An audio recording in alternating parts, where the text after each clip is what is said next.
Please. Good afternoon. Take a seat, Shipra.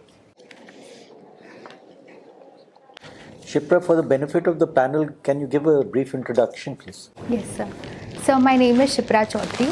I was born in Mainpuri district of Uttar Pradesh, and after 2 to 3 years or so, we shifted to Mumbai in Maharashtra, in the Mumbai suburban, particularly the Palghar district of Maharashtra, wherein I've completed my entire schooling and education.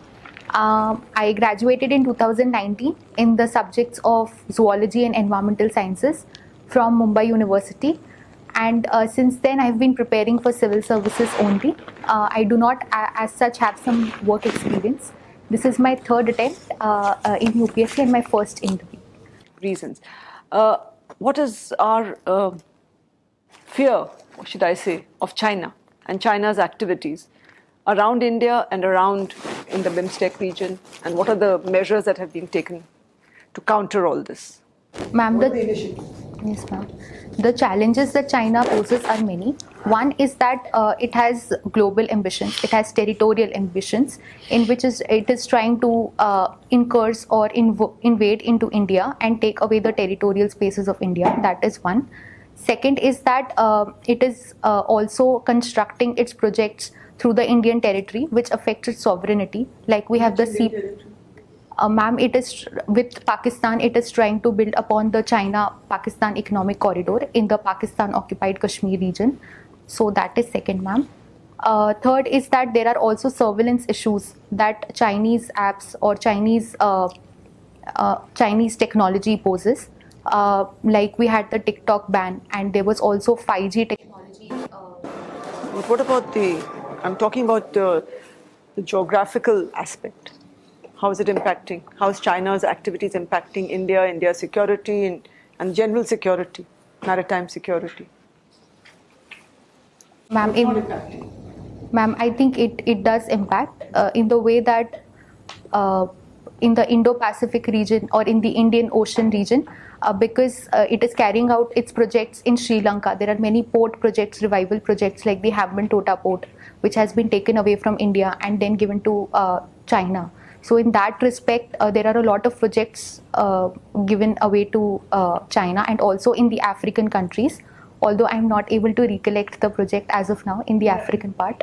No, but what I'm saying is, what is India doing to meet this challenge or counter this challenge? What has happened in recent years? Ma'am, we have taken the Sagarmala project to increase the surveillance in the southern belt. That is one, through which we are upgrading our port infrastructure. Second is that indigenization of defense equipments is also something that we are doing. The Atmanirbharta in defense manufacturing. So that is second, ma'am. You haven't heard of Quad? Yes, ma'am. The Quad as well, in which we are aligning with like-minded nations, like you. Yes, ma'am. It is the US, India, Japan, and yes, ma'am. There's one more country, Australia. Yes. Okay. Thank you. Thank you, ma'am. So, have you heard of the term called too big to fail?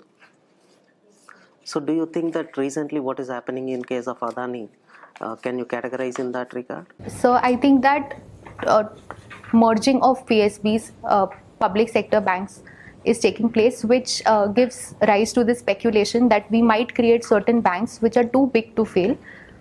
But in my opinion, sir, I think it would provide a better cushion or a better shock absorption capacity if there are larger banks with greater technological interface, with greater services, and also better NPA consolidation can be taking place through better management and infrastructural updation. So that was a completely different context. Too big to fail is related to any institution that can pose threat to the whole system. Okay, sir. So I mistook it as in the... So in case if one organization fails, it can impact the other systems across the sectors. Yes. So that was, you can work out on that.